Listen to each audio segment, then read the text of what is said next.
And now, Strega Nona, an original tale written and illustrated by Tommie dePaola.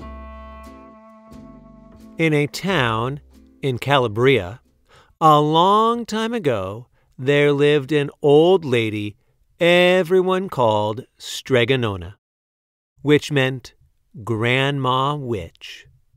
Although all the people in town talked about her in whispers, they all went to see her if they had troubles.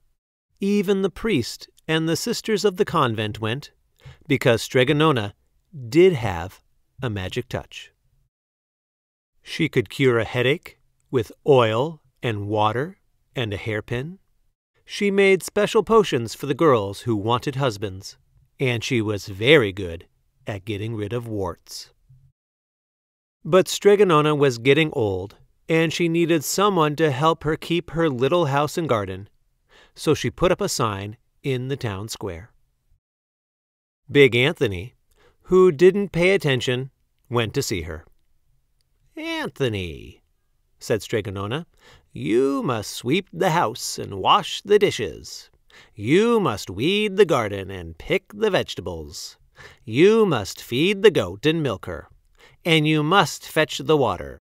For this I will give you 3 coins and a place to sleep and food to eat." "Oh, grazie," said Big Anthony. "The only thing you must never do," said Strega Nona, "is touch the pasta pot. It is very valuable, and I don't let anyone touch it." "Oh, si, yes," said Big Anthony. And so the days went by. Big Anthony did his work, and Strega Nona met with the people who came to see her for headaches and husbands and warts. Big Anthony had a nice bed to sleep in next to the goat shed, and he had food to eat. One evening, when Big Anthony was milking the goat, he heard Strega Nona singing.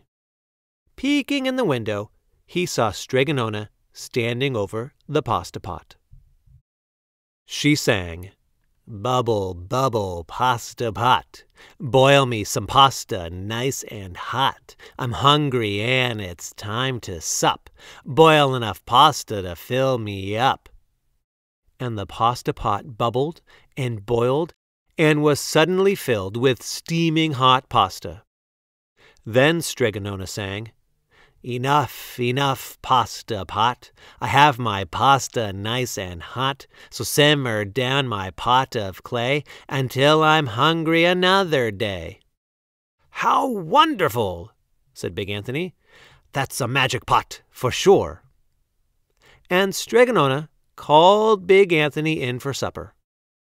But too bad for Big Anthony, because he didn't see Strega Nona blow 3 kisses to the magic pasta pot. And this is what happened. The next day, when Big Anthony went to the town square to fetch the water, he told everyone about the pasta pot. And naturally, everyone laughed at him, because it sounded so silly. A pot that cooked all by itself? "You'd better go and confess to the priest, Big Anthony," they said. "Such a lie." And Big Anthony was angry, and that wasn't a very good thing to be. "I'll show them," he said to himself. "Someday I will get the pasta pot and make it cook, and then they'll be sorry." That day came sooner than even Big Anthony would have thought, because 2 days later Strega Nona said to Big Anthony, "Anthony, I must go over the mountain to the next town to see my friend, Strega Amelia. Sweep the house and weed the garden, feed the goat and milk her, and for your lunch there are some bread and cheese in the cupboard.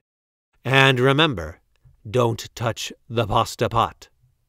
"Oh, yes, yes, Strega Nona," said Big Anthony, but inside he was thinking, "My chance has come."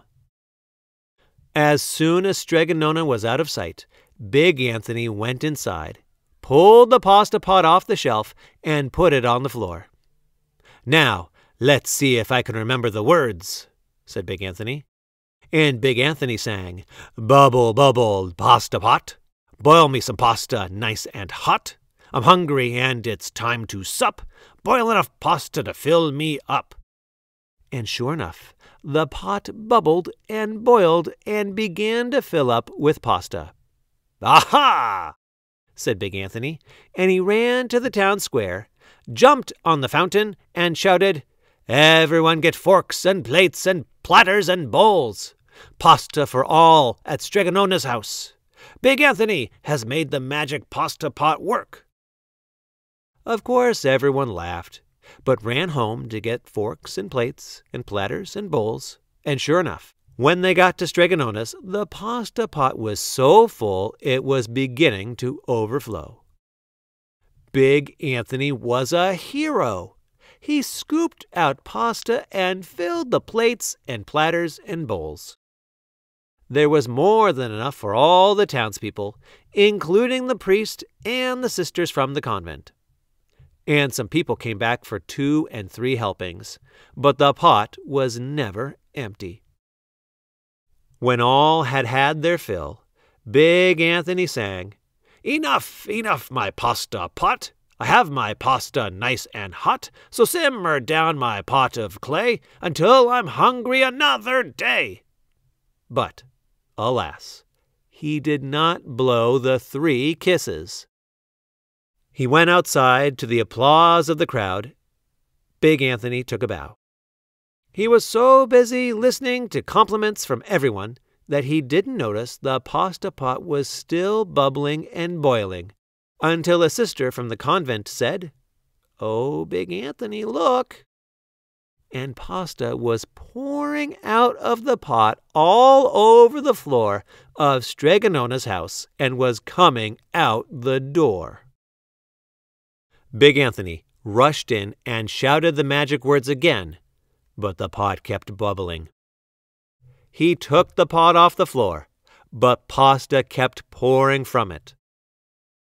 Big Anthony grabbed a cover and put it on the pot and sat on it. But the pasta raised the cover, and Big Anthony as well, and spilled on the floor of Strega Nona's house. "Stop!" yelled Big Anthony. But the pasta did not stop, and if someone hadn't grabbed poor Big Anthony, the pasta would have covered him up. The pasta had all but filled the little house. Out of the windows and through the doors came the pasta, and the pot kept right on bubbling. The townspeople began to worry. "Do something, Big Anthony!" they shouted. Big Anthony sang the magic song again, but without the 3 kisses it did no good. By this time, the pasta was on its way down the road, and all the people were running to keep ahead of it. "We must protect our town from the pasta," shouted the mayor. "Get mattresses, tables, doors, anything to make a barricade." But even that didn't work. The pot kept bubbling and the pasta kept coming. "We are lost," said the people, and the priest and the sisters of the convent began praying. "The pasta will cover our town," they cried. And it certainly would have, had Strega Nona not come down the road home from her visit. She didn't have to look twice to know what had happened. She sang the magic song and blew the 3 kisses, and with a sputter, the pot stopped boiling, and the pasta came to a halt. "Oh, grazie! Thank you, Strega Nona!" the people cried. But then they turned on poor Big Anthony. "String him up!" the men of the town shouted. "Now wait," said Strega Nona. "The punishment must fit the crime." And she took a fork from a lady standing nearby and held it out to Big Anthony. "All right, Anthony. You wanted pasta from my magic pasta pot," Strega Nona said, "and I want to sleep in my little bed tonight. So start eating." And he did. Poor Big Anthony.